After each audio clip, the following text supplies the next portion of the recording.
On June 4, 1943, a train carrying 180 Afrika Corps veterans pulled into Railroad Street Station in Mexia, Texas. These battle-hardened German soldiers, fresh from the desert campaigns of North Africa, stepped onto American soil expecting to find a nation weakened by war and divided by racial tensions. What they discovered over the following months would shatter every belief they held about American society and ultimately transform them from Nazi warriors into advocates for democracy. The psychological impact began almost immediately. As the prisoners were processed at Camp Mexia, they encountered something their Nazi indoctrination had told them was impossible: black American soldiers serving as guards, wielding authority over white German officers. The sight of African Americans in positions of power, carrying weapons, and commanding respect from white American personnel created the first crack in their racial ideology. One prisoner, Obergefreiter Hans Weber, later wrote, "Everything we were taught about American racial weakness was a lie." These Negro soldiers were disciplined, professional, and treated with respect by their white comrades. They showed us no hatred. This democracy we were taught to despise appears more honorable than our own system. The Christmas of 1943 delivered the most profound psychological blow to Nazi beliefs. American organizations, churches, and civic groups organized an unprecedented gesture of humanity, sending 500,000 Christmas packages to German prisoners, men who had been trying to kill American soldiers just months earlier. Each carefully prepared package contained cigarettes, candy, toiletries, and games. Local communities extended invitations to Christmas dinners, though military regulations prevented most prisoners from accepting. At Camp Mexia, Texas, the local Methodist church choir performed Christmas carols in German specifically for the prisoners. Women from the town sent homemade cookies and cakes, while Boy Scouts delivered handmade Christmas cards. This extraordinary kindness toward enemies completely demolished the remaining foundations of Nazi racial theory. Oberleutnant Walter Müller, whose brother had perished in the bombing of Hamburg, struggled to comprehend what he witnessed. "They know we are their enemies," he wrote. "Many have sons and husbands fighting against our armies. Yet they show us Christian charity, not propaganda, but genuine kindness. What kind of people treat enemies this way? Only those absolutely certain of victory and secure in their power." The Christmas feast itself defied all comprehension. Tables groaned under the weight of turkey, ham, mashed potatoes, gravy, vegetables, pies, and ice cream, quantities of food that Germany hadn't seen since before the First World War. The prisoners ate until they became physically ill, unable to process such resources being lavished on enemies. "We ate like kings," wrote Feldwebel Hans Kruger. "Better than German generals eat, better than party leaders. And this was not special. The guards told us this was a normal American Christmas dinner, that every American family was eating the same meal. If they can feed prisoners this way, what must their own soldiers eat?" By early 1944, over 40,000 German prisoners had enrolled in educational programs that would have been unthinkable in Nazi Germany. They studied English, American history, mathematics, and sciences.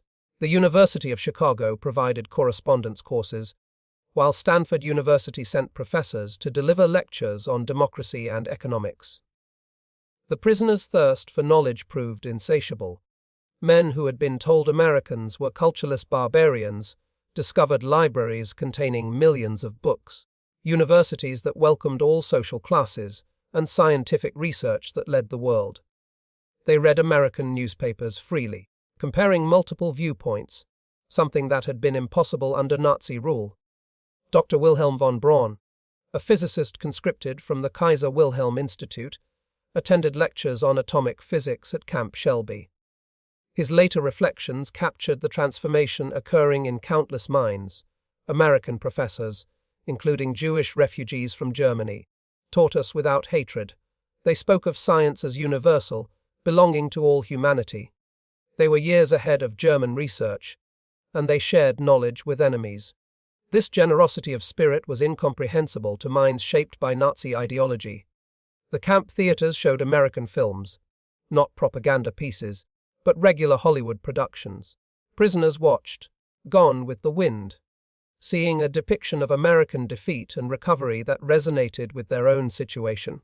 They viewed the grapes of wrath, amazed that Americans would show such self-criticism to enemies. They hide nothing, wrote Lieutenant Joseph Kramer. They show their problems, their failures, their conflicts. Yet this honesty makes them stronger, not weaker. In Germany, such criticism would mean death. Here it is considered patriotic. Spring 1944 brought expanded prisoner labor programs as American production reached its wartime peak. German POWs worked in canneries, mills, and fabrication plants, witnessing firsthand the full might of American industrial capacity. The numbers told a story that no propaganda could counter. At the Higgins Boat Factory in New Orleans, prisoners unloaded steel that would become landing craft for D-Day. They watched workers assemble 700 boats per month, each requiring 20,000 parts. The factory employed 20,000 workers, including thousands of women operating cranes, welding hulls, and managing production lines. Stabsfeldwebel Kurt Zimmermann wrote in disbelief, "Women doing men's work, Negroes operating complex machinery, teenagers running drilling equipment.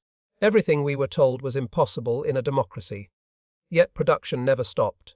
3 shifts, 24 hours, 7 days a week. They produced more boats in a month than our entire Navy built in a year. At Republic Steel in Ohio, prisoners witnessed the daily production of 10,000 tons of steel.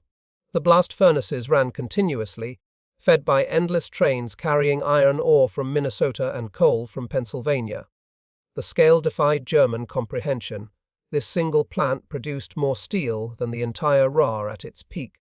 "I worked at Krupp before the war," wrote Oberstfrieder Paul Hartmann. "I thought I understood industrial production, but this was beyond imagination. They wasted more steel in spillage than we could produce. The workers complained about overtime while producing quantities we couldn't achieve with slave labor and double shifts." The summer 1944 harvest provided the final demolition of Nazi propaganda about American weakness. German prisoners worked across the Midwest, witnessing agricultural production that could feed the world. In Kansas, they watched wheat harvests where single farms produced more grain than entire German provinces.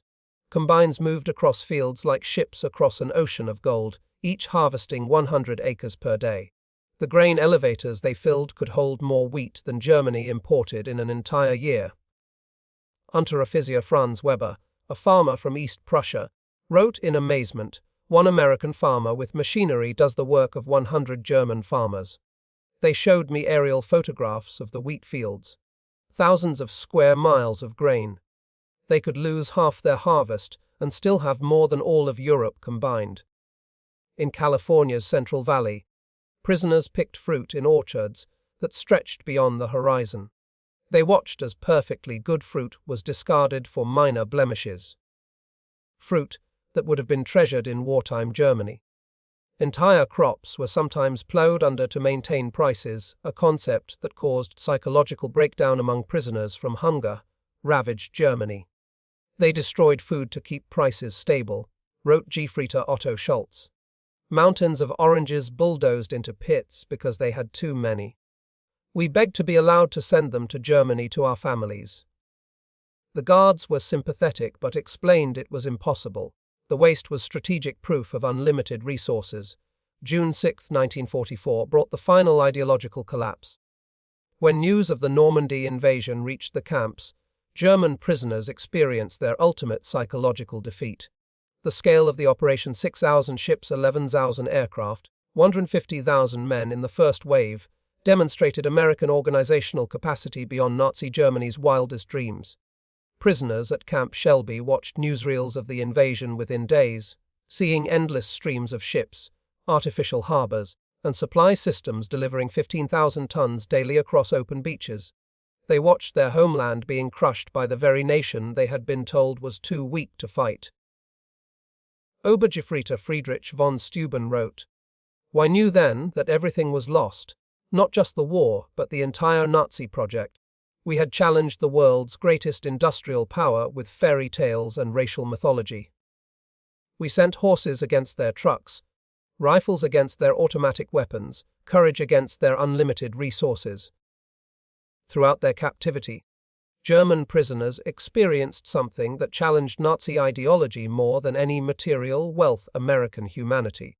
Despite propaganda depicting Americans as weak and sentimental, POWs discovered a people secure enough in their strength to show mercy. When Gefreiter Hans Müller's son died in the Hamburg bombing, the American camp commander personally delivered the Red Cross message and offered condolences. When Lieutenant Paul Fischer's wife wrote that she was struggling to feed their children, American church groups sent food packages to her in Germany, to enemy civilians in a nation America was actively bombing. They separated the German people from the Nazi regime, wrote Hauptmann Otto Brenner. They said they were fighting Hitler, not Germans. This distinction, which seemed like propaganda, proved genuine. They prepared us to rebuild Germany after the war, not to destroy it. The medical treatment particularly affected prisoners. German doctors worked alongside American medical staff, learning new techniques and using advanced equipment. Prisoners received operations that would have been available only to the elite in Germany. Mental health treatment, virtually unknown in the Wehrmacht, was provided to traumatized soldiers. Dr. Friedrich Bauer wrote, "They treated attempted suicides with counseling, not punishment. Prisoners with mental breakdowns received therapy, not beatings." This humanity toward enemies revealed a strength we never understood, the confidence of true power. By March 1945, the secret re-education program had produced remarkable results. Over 25,000 prisoners had volunteered for democracy courses. Camp newspapers published articles about constitutional government, free markets, and civil rights. Discussion groups debated Germany's future after the war. The program's success exceeded all expectations. Prisoners who had arrived as fanatical Nazis were writing essays about democratic reconstruction. Officers who had sworn oaths to Hitler were planning how to implement American agricultural methods in post-war Germany. Who became missionaries for democracy, admitted Oberst Hermann Göring, no relation to the Reichsmarschall, in a 1975 interview. Not through coercion or propaganda, but through observation. We saw it work. We saw ordinary people living better than German aristocracy. We wanted that for Germany. April 1945 brought the final revelation. As American forces liberated concentration camps in Germany, the footage was shown to German POWs. Many refused to believe it initially, claiming it was propaganda, but the evidence was overwhelming. The psychological impact was devastating. Men who had maintained some pride in German honor despite military defeat now faced the complete moral collapse of their nation. Everything they had fought for was not just defeated but evil. Hauptmann Walter Schmidt wrote the most eloquent summary. "We thought we were warriors for a great cause. We discovered we were tools of criminals. We believed we were bringing civilization to inferior peoples. We found that we were the barbarians. The Americans we called weak and decadent showed us what civilization actually meant." As the war ended in May 1945, German POWs faced repatriation with mixed emotions. They had witnessed an America that contradicted everything they had believed. They had eaten better as prisoners than as soldiers. They had been treated with more dignity by enemies than by their own government. American authorities provided vocational training, agricultural education, and political instruction. Prisoners learned about the Marshall Plan before it was announced, understanding that America would rebuild rather than punish Germany. Between 1945 and 1946, 373 German POWs were repatriated from American camps. They returned to a Germany divided, destroyed, and destitute. But they brought something precious: knowledge of how a democratic industrial society functioned. Many former POWs rose to prominence in West Germany's reconstruction. Hans Kroll, prisoner at Camp Shelby, became West German ambassador to the United States. Walter Holstein, who taught classes at Camp Como, became president of the European Commission. The economic miracle of the 1950s was built partly on knowledge gained in American prison camps. We learned that prosperity came from freedom, not conquest. Hans Kroll wrote in his memoirs, "We saw that democracy created wealth, that diversity brought strength, that treating workers well increased production. These lessons learned as prisoners shaped the new Germany. In 1985, on the 40th anniversary of the war's end, over 500 former prisoners returned to America for a reunion in Austin, Texas. Former Oberstleutnant Hans Weber, who had been held at Fort Robinson, Nebraska, and later became a physician in Georgetown, Maine, spoke at the reunion. Life in the camps was a vast improvement for many of us who had grown up in cold, water flats in Germany. We discovered running water, central heating, but abundant food.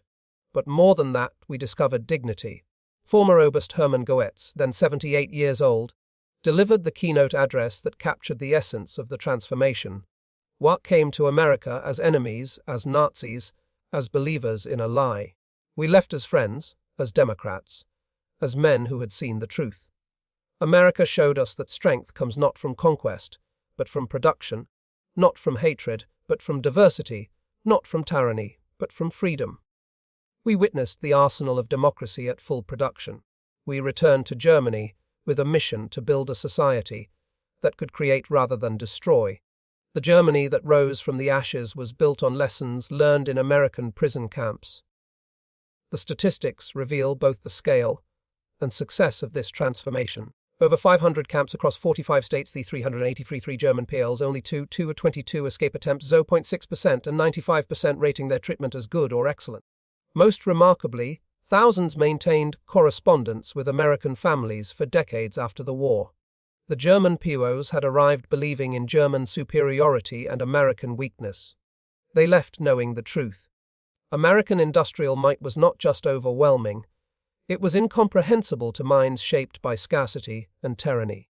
The trains that brought them into captivity in 1943 had carried warriors of the Third Reich.